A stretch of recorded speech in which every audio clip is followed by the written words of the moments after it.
आज के सेशन में हमारा टॉपिक है एक्स्ट्रा कार्पोरियल सर्किट अलार्म्स। जो आपकी हीमोडायलिसिस मशीन होती है उसके डिफरेंट अलार्म्स होते हैं। ठीक है, वो अलार्म्स कब आते हैं? जब मशीन में कोई मेल फंक्शन होती है, मशीन सही काम नहीं कर रही। ठीक है, जो आपका एक्स्ट्रा कार्पोरियल सर्किट है उसके अंदर कोई मसला आ गया है तो फिर अलार्म्स होते हैं। तो उसमें बेसिकली फंक्शन इंडिकेटर होता है मशीन के ऊपर।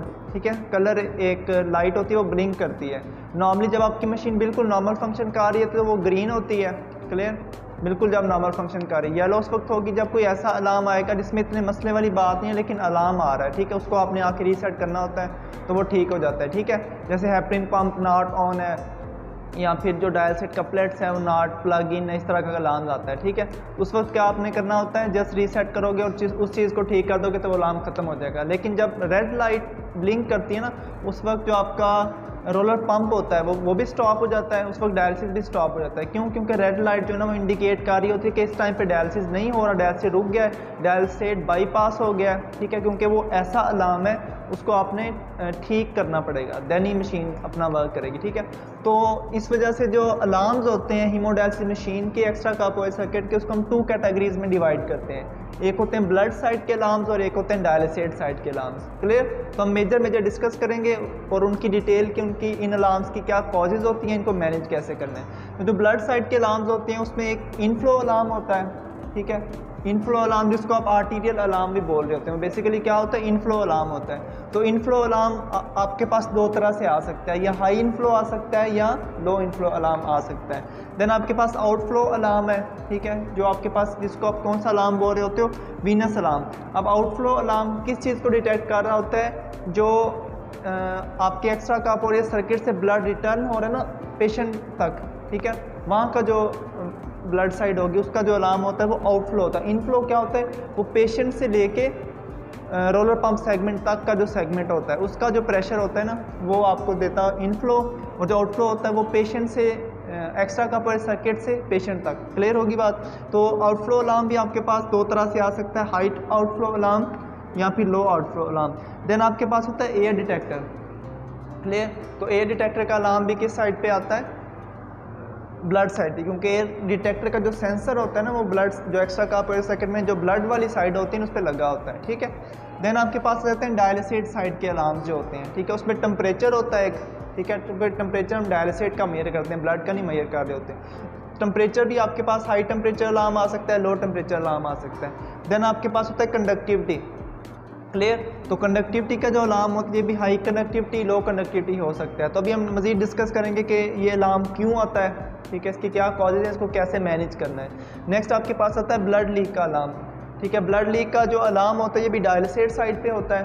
ठीक है, इसका जो आप कह लो कि जो सेंसर होता है वो डायलिसेट साइड पे होता है। तो ब्लड लीक का अलार्म, ट्रू ब्लड लीक का अलार्म भी हो सकता है या फिर फॉल्स ब्लड लीक का अलार्म भी हो सकता है। तो अब हम इनकी डिटेल डिस्कस करते हैं, इनकी कॉजेज़ क्या होती हैं। ठीक है, तो अब हम देखते हैं कि जो इनफ्लो अलार्म होता है वो आपके पास हाई इनफ्लो भी हो सकता है, लो इनफ्लो भी हो सकता है। तो हम कॉजेज़ देखेंगे कि हाई इनफ्लो क्यों होता है, कब होता है, और लो इनफ्लो क्यों होता है। ठीक है, जो हाई इनफ्लो अलार्म है, इनफ्लो अलार्म का आपसे पहले भी डिस्कस हुआ है कि जो इनफ्लो प्रेशर मॉनिटर होता है ना वो कहाँ से कहाँ तक का प्रेशर मॉनिटर करता है, पेशेंट की वैस्कुलर एक्सेस से लेके एक्स्ट्रा कार्पोरियल सर्किट तक। जो प्री पंप सारा प्रेशर होता है ना वो इनफ्लो प्रेशर होता है। ठीक है, तो ये इनफ्लो प्रेशर को मेजर किया था, ये हाई भी हो सकता है, लो। हाई उस वक्त होगा, अब देखो जो इनफ्लो आपकी लाइन है, मतलब कि जो पेशेंट की एक्सेस से लेके जो आपकी वो है रोलर पंप सेगमेंट तक का जो सर्किट है उसमें अगर कोई किंग का आ रहा है ना तो भी हाई इनफ्लो आएगा। ठीक है, और इसी सेगमेंट अगर कोई क्लॉट आ गया है, ठीक है, जो आपकी इनफ्लो लाइन है उसके अंदर कोई ब्लड का क्लॉट है तो भी हाई इनफ्लो आएगा।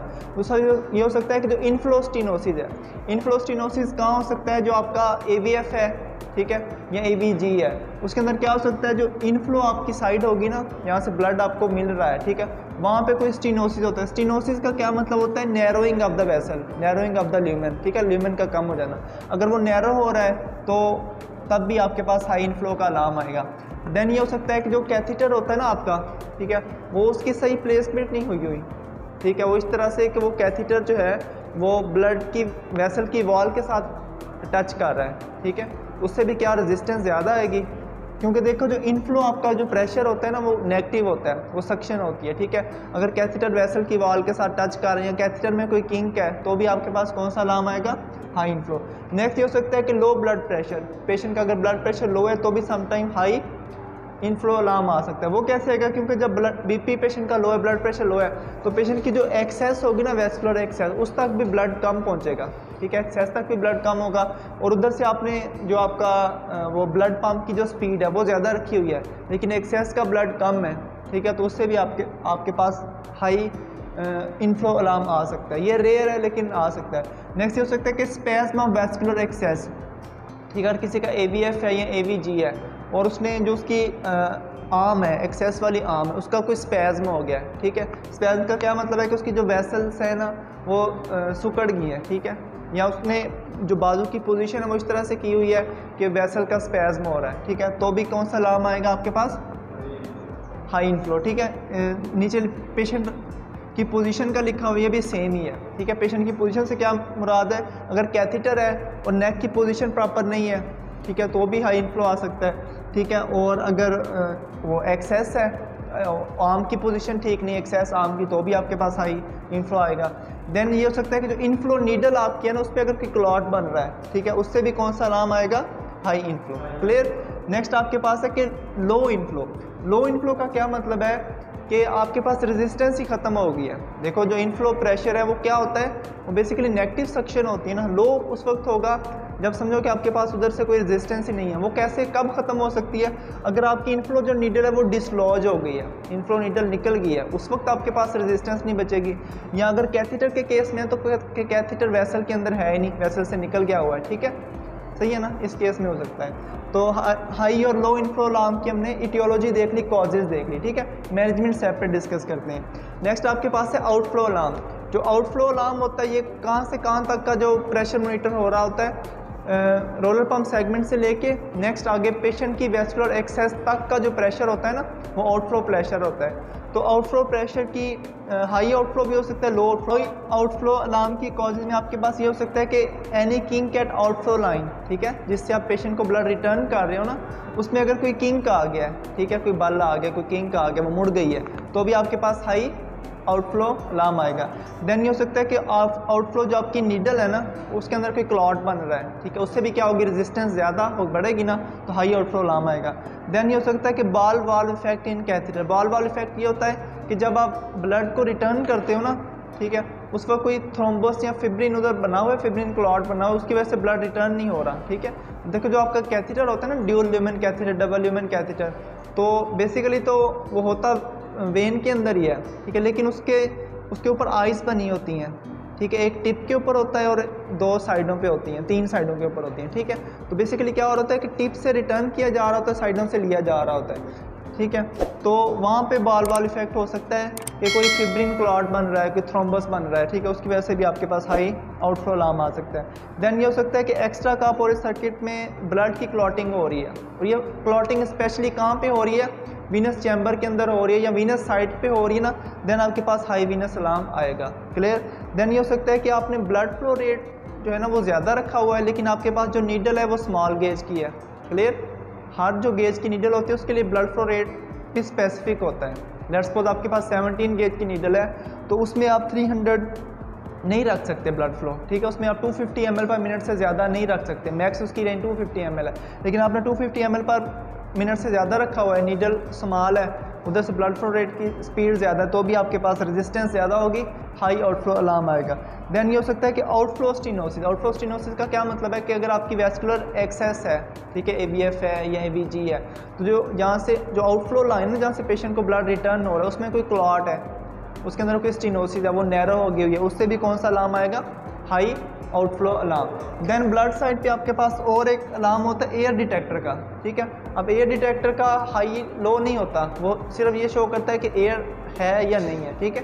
तो एयर कैसे एंटर हो सकती है, जो आपकी इनफ्लो साइड होती है ना, ठीक है, वहाँ पे क्योंकि प्रेशर नेगेटिव होता है, ठीक है, पेशेंट की एक्सेस से लेके रोलर पंप तक, ठीक है, जो प्रेशर होता है वो नेगेटिव होता है। यहाँ पे अगर कोई थोड़ी सी भी नीडल अगर डिसलॉज हुई है, या जो आपकी सेलाइन पोर्ट होती है उधर से डायलिसिस के दौरान ही आपने उसको ओपन किया है और इनएडवर्ट ओपन रह गई है, तो इससे एयर की एंट्री हो सकती है। क्लियर। मतलब कि एयर की एंट्री बाकी जगहों से भी हो सकती है, लेकिन ज़्यादा चांसेस कहाँ होते हैं, इनफ्लो सेगमेंट में, एयर की एंट्री के। तो जैसे एयर आएगी तो आपके पास ब्लड सर्किट के अंदर ब्लड साइड के ऊपर एयर डिटेक्टर होता है, वो एयर डिटेक्टर ऑन हो जाएगा, आपका डायलिसिस जो है ना वो रुक जाएगा उस टाइम, ठीक है। तो आपने विजिलेंट होके उस एयर को रिमूव करना है, देन डायलिसिस स्टार्ट करना है, क्योंकि एयर जो है ना वो पेशेंट के अंदर नहीं जानी चाहिए। क्लियर? अगर एयर पेशेंट के अंदर जाएगी तो उससे एयर एम्बोलिज्म हो सकता है, उससे मरीज़ की जान को खतरा होता है। क्लियर है? तो ये हमने डिस्कस कर लिया ब्लड साइड के alarms. Clear? Extra corporate circuit alarms में हमारे पास आ जाते हैं डायलिसेट साइड के अलार्म्स, ठीक है। तो डायलिसेट साइड के आपके पास कौन से अलार्म्स होते हैं? टेम्परेचर अलार्म है उनमें एक। तो टेम्परेचर अलार्म जो है ना वो क्यों आता है? क्योंकि due to malfunction of heating system, ठीक है। आपकी जो मशीन होती है हीमोडायलिसिस मशीन, उसका एक हीटिंग सिस्टम होता है, वो क्या करता है डायलिसेट को एक प्रॉपर टेम्परेचर के ऊपर हीट करता है। सही है ना? आपको पता है कि यूजुअली जो टेम्परेचर होता है जो बाय डिफ़ॉल्ट सेटिंग होती है वो 37 डिग्री सेल्सियस होता है डायलिसेट का टेम्परेचर। तो वो जो हीटिंग सिस्टम है उसमें अगर कोई माल फंक्शन आ गई है, कोई ख़राबी आ गई है, फिर आपके पास कौन सा अलार्म आएगा? टेम्परेचर का। तो temperature alarm high temperature alarm भी हो सकता है, लो भी हो सकता है, ठीक है। वो उसकी डिपेंड करता है कि वो किस तरह की माल उसकी ख़राबी आई है, कि वो हाई टेम्परेचर अलार्म दे रही है या low temperature alarm. Clear?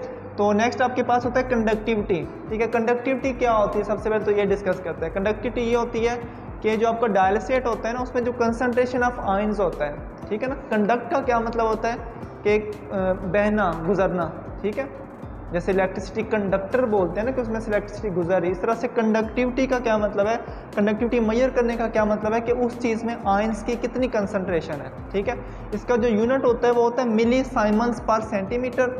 Usually इसकी रेंज होती है 12 to 16 मिली साइमन पर सेंटीमीटर कंडक्टिविटी की रेंज होती है। क्लियर? तो जो कंडक्टिविटी होती है इसके दो तरह के अलार्म हो सकते हैं, लो कंडक्टिविटी अलार्म भी हो सकता है, हाई कंडक्टिविटी अलार्म भी हो सकता है। तो लो किस वजह से हो सकता है लो कंडक्टिविटी अलार्म इस वजह से हो सकता है जो आपका कंसंट्रेट कनेक्टर्स होते हैं ना वो प्लग इन ही नहीं किए हुए। कंसंट्रेट कनेक्टर कौन से होते हैं?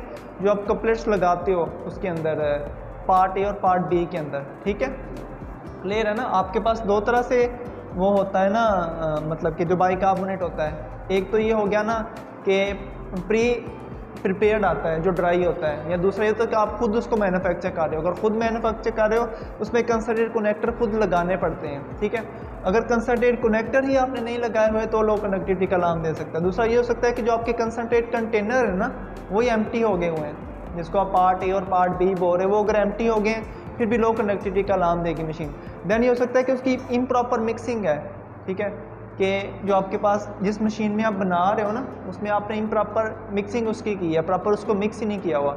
या उसमें एक ये भी इम्प्रॉपर मिक्सिंग की जगह पे ये भी लिख सकते हो कि आपने उसकी जो कंसंट्रेशन यूज़ करनी थी ना प्रॉपर वो नहीं यूज़ की। जो यूजुअली आपके पास एक पैकेट आता है उसको आपने 6 लीटर वाटर के अंदर डाइल्यूट करना होता है, ठीक है। अगर आपने वाटर ज़्यादा डाल दिया, पैकेट एक डाला है, 8 लीटर डाल दिया है, 6 लीटर डालना था, तो इम्प्रॉपर उसकी कंसंट्रेशन हो जाएगी, उससे भी लो कंडक्टिविटी का अलार्म आएगा। देन ये हो सकता है कि मिक्सिंग चैम्बर का प्रॉब्लम है। मिक्सिंग चैम्बर कौन सा होता है? देखो आपके पास 3 चीज़ें होती है, एक प्रोडक्ट वाटर जो आरओ से आ रहा है, नेक्स्ट आपके पास एक बाइकार्बोनेट होता है और एक एसिडिक पार्ट होता है। तीनों को मिक्स करना होता है डायलिसिस मशीन ने, ठीक है। अगर उस मिक्सिंग चैम्बर का ही मसला है ना कि वो प्रॉपर सक नहीं कर रही, प्रॉपर वो उसको मिक्स नहीं कर रही, तो भी आपके पास लो कंडक्टिविटी का अलार्म आ सकता है।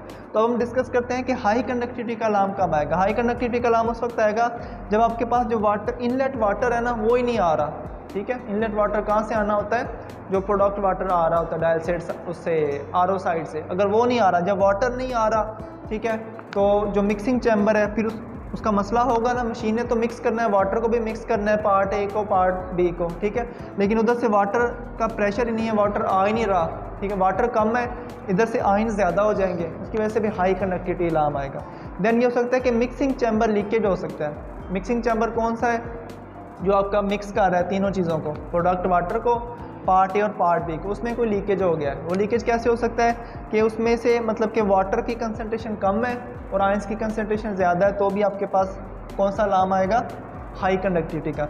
देन ये हो सकता है कि आपने कंसंट्रेट जो यूज़ करना था ना वो इम्प्रॉपर कंसंट्रेशन उसकी यूज़ किया। वही जो पहले बात डिस्कस हुई है कि आपने 6 लीटर में एक पैकेट डालना होता है, अगर आपने 4 लीटर में एक पैकेट डाल दिया तो कंसंट्रेशन बढ़ जाएगी ना, तो हाई कंडक्टिविटी का अलार्म देगी मशीन। क्लियर है?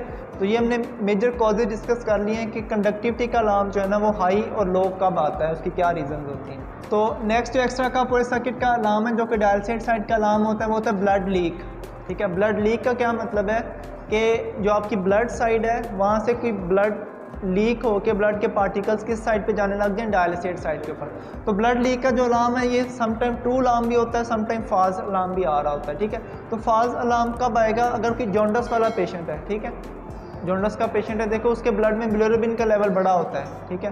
तो बिलिरुबिन को वो जो सेंसर होता है ना वो डिटेक्ट करेगा कि ब्लड है, तो इस वजह से वो फॉल्स अलार्म देगा। एक तो आपके पास बिलिरुबिन जॉन्डस वाले पेशेंट की हिस्ट्री होगी, ठीक है, जॉन्डस वाला पेशेंट उसका डायलिसिस कर रहे हो और साथ में ब्लड लीक का अलार्म आ रहा है, तो आप समझ जाओगे कि ये फॉल्स ही है, ठीक है।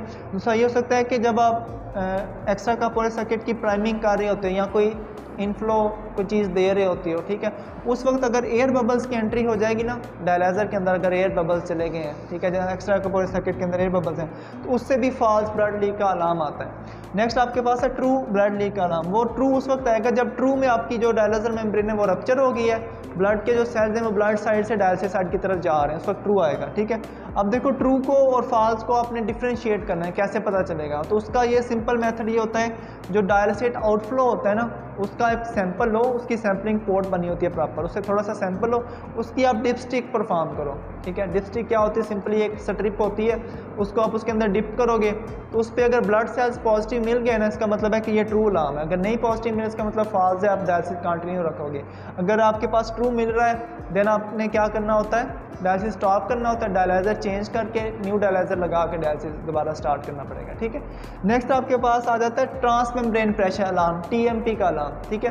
तो टीएमपी क्या होता है, ये प्रेशर होता है ब्लड कंपार्टमेंट में minus pressure in the dialysate compartment, ठीक है।